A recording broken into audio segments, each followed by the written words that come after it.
So I'm now at this last point, new colonies, global reach. All of these issues are going to come back to us in vast quantities when we come to the wars in the Middle East, or the Gulf, or sometimes it's called Mesopotamia. And what starts out as a war for freedom becomes arguably more than colonialism. And this is something that Herr says on page 10. I mean, he's very much aware of these issues. Dozens of children broke from their hooches to run in toward the focus of our landing, the pilot laughing and saying, Vietnam, man, bomb them and feed them, bomb them and feed them. And this is this paradoxical thing where you're sending soldiers out to villages to inoculate Vietnamese children against whatever diseases you might have. And then 2 villages away, you're bombing the village flat. So the children run towards the Americans. They might be killed, or they might be fed. You don't really know what's going to happen. So here connects this cultural disaster, which is occurring to the Vietnamese, that's happening to them, arguably spiritual genocide as well, with what happens to the United States' own native or indigenous peoples, right? So this is one of these. This is a thing that was actually. This is why now it's like people are saying, oh, we're discovering how badly we treated the indigenous populations. Like, no, we knew how badly we treated indigenous populations. We knew about this in the 60s and 70s. There was a massive discussion of this at the time. It appeared in popular culture. People like Marlon Brando, who plays Kurtz in Apocalypse Now, stopped acting largely and began speaking when they spoke only on behalf of native populations.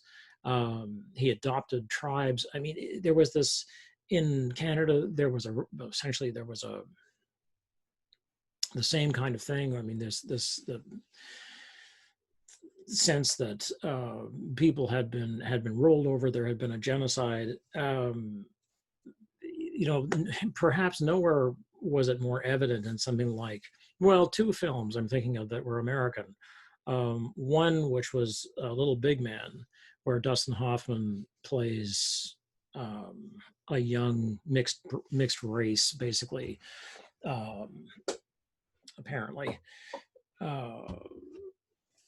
part white, part Aboriginal boy, and who grows up and sees the ridiculousness of his life and is caught at one of the major slaughters, massacres, because he tries to live as a white man, and then he tries to live as a native. And Chief Dan George, who became a hero basically because of that movie. And then later on, a few years later on, we're going to have The Outlaw Josie Wales, where Clint Eastwood is going to actually have, again, he's going to have Chief Dan George in a starring role.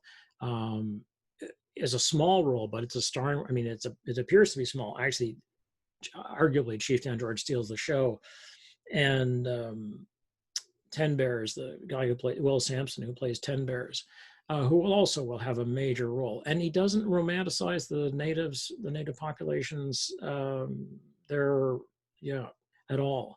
And so it's like that was 76. It's like we knew, So this is why it's so painful to see this stuff, just reappear and reappear. Like, maybe we'll listen this time. Maybe white people will look at it this time and go, oh yeah, we if we have some ethics, we should fix that anyway.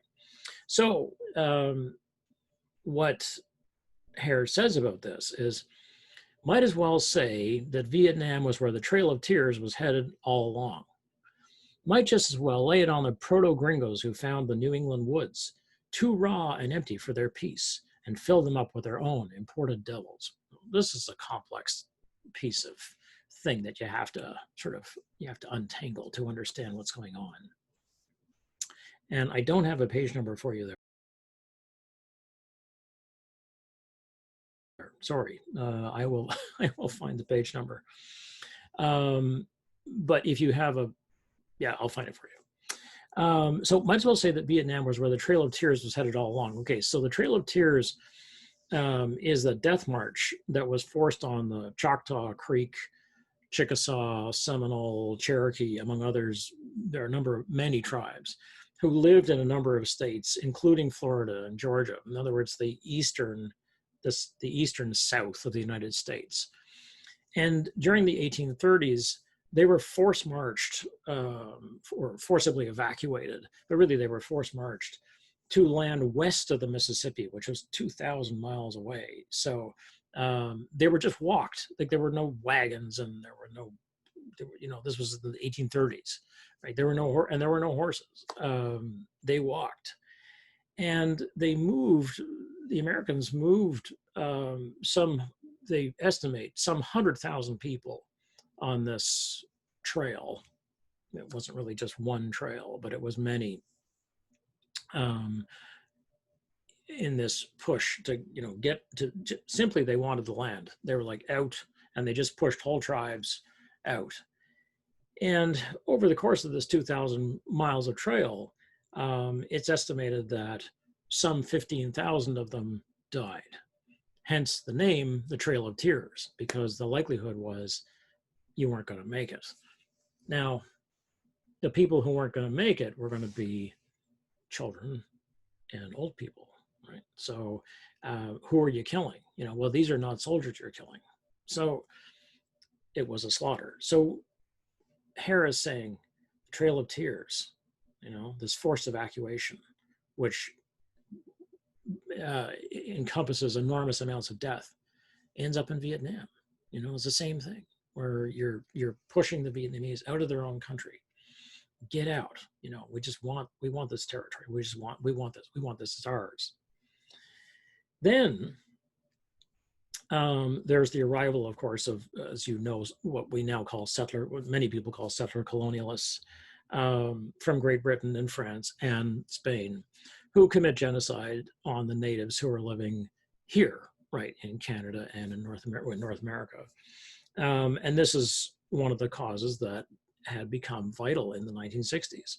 So, as he says, the proto-gringos, so the original white people, basically, the first of the real butchers, basically, who found the New England woods too raw and empty for their piece and filled it up with their own imported devils. So like, what do we bring, with us? It wasn't enough that we killed everybody who was here, but that we brought our own stuff and started wars. I mean, that's the first thing that Americans, and this happened in Canada too. The first thing that happened as the French and the British arrived in the northeastern United States and Canada was they went to war. Perfect. Apart from going to war with the natives, of course. How was Vietnam any different, basically, than telling people to please get out, make room, and just move over? We this is ours now. We want to take it.